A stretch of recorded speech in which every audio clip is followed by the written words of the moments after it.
talk about Edge. So he recently had his final match under his current WWE contract. Which I still got to go back and watch because it was on SmackDown, right? So yeah, it was. With Sheamus. Yeah. I've had some of Sheamus' first matches.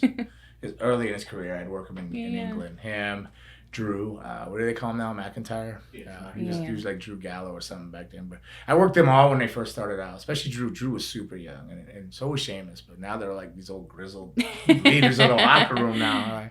Like, and I'm just some old dusty ass vampire over there. Like he's coughing these bones over here, and talking shit like back in my day, kid. Like back in my day. It sound like Fonzie now. Back in my day, kid. That's so funny. Yeah, a little Fonzo. But yeah, so go ahead. I'm sorry, I interrupted you. No, so I mean, SmackDown. Another rumor for you. So another rumor. All right. Yeah, so it was rumored that WWE actually declined his contract renewal, like the demands that he had. So, what do you think?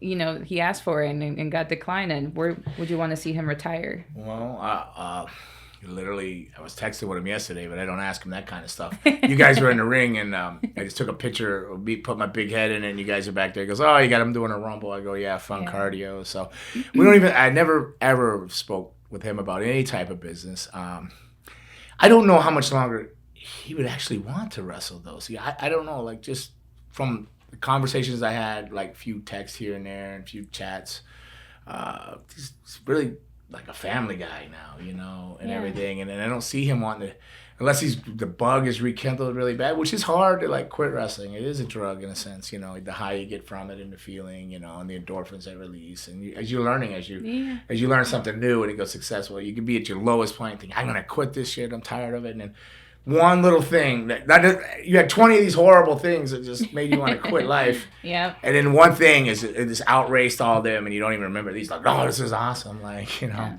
So it's like a roller coaster, the loopy loops and the hoopty hoops. So, Edge's that was his last match, but he's still there till September, right? So maybe he did ask. Maybe he asked for another contract. But they're selling the company.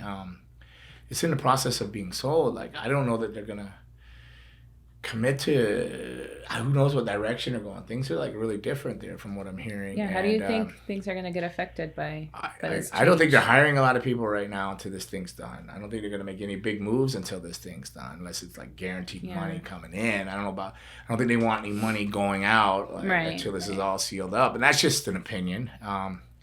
So I don't think a lot of things are going to happen. So maybe he did try to renegotiate, and they said, we just can't do that this time. Would he go to AEW? I don't know. I would hope maybe.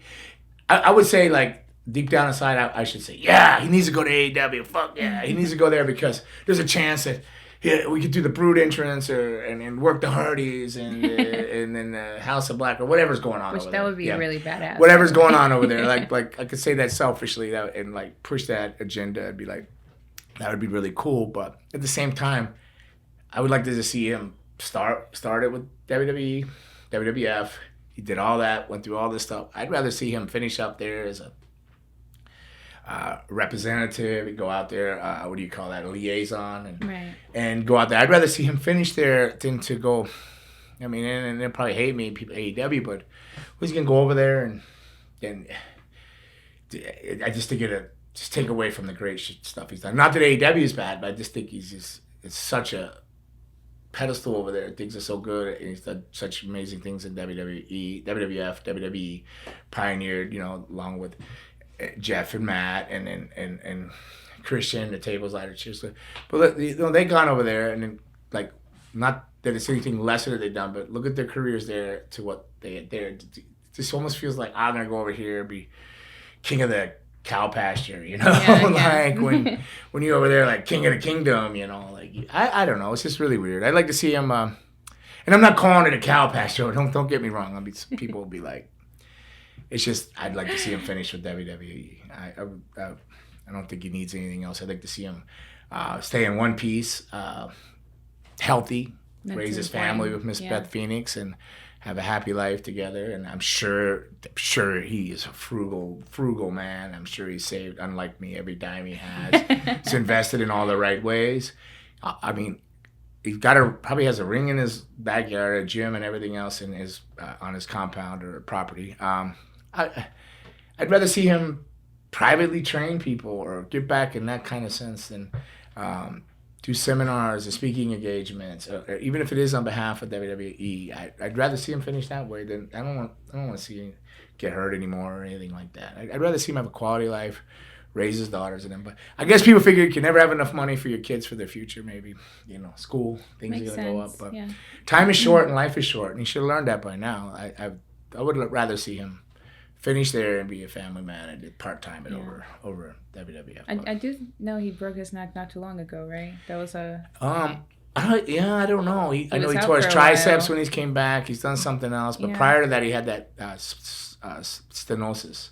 Gotcha. And where it was narrowing, and one sharp blow, you could end up paralyzed. There was one thing wrong way, which a lot of wrestlers have that, unfortunately. But when it's in your neck and along your spinal cord, it's a more serious thing. But I don't know what he did for it, whether it was stem cell, this or that, but he took all that time off and came back. But then it was like the little things that happens with age comes, the tricep tears and this and then that. So hopefully the beast is tamed within him, but if not, then off he goes to AEW and on his journey continues, and that's awesome too. That is. I don't know. I just care about him. I just don't want to see him getting hurt, that's all, or anything like that. Not saying that he can't handle it at all. I'm just you're wearing I don't friend want to see him goggles right now. Friend goggles, not the business partner goggles. Yeah, it's not that I think one company's better than the other. Anything seems like I'm backpedaling now, but I'm not, because there's two different types of things. I just think he's why. That's all. He's Edge. What else are you gonna do? You're Edge. Your Edge. He's one of the greatest human beings in the world. That's awesome. I don't want to see him go there and become like how everybody looks at CM Punk or everything. It just seems like it's turmoil and chaos. But maybe he could turn all that around. But it'd be great if he went there, because then it always leaves him more of an opportunity for me, the old guy that needs the bone every once in a while. Throw Gangrel bone. Let's do an entrance. Or we'll do a Brood versus the Hardys and whatever. I would definitely pay to watch that. That's awesome. But I hope he's got a beautiful family, and I hope that's first priority, whatever that is. If wrestling and he needs that to be first priority to take care of his family, then so be it. So.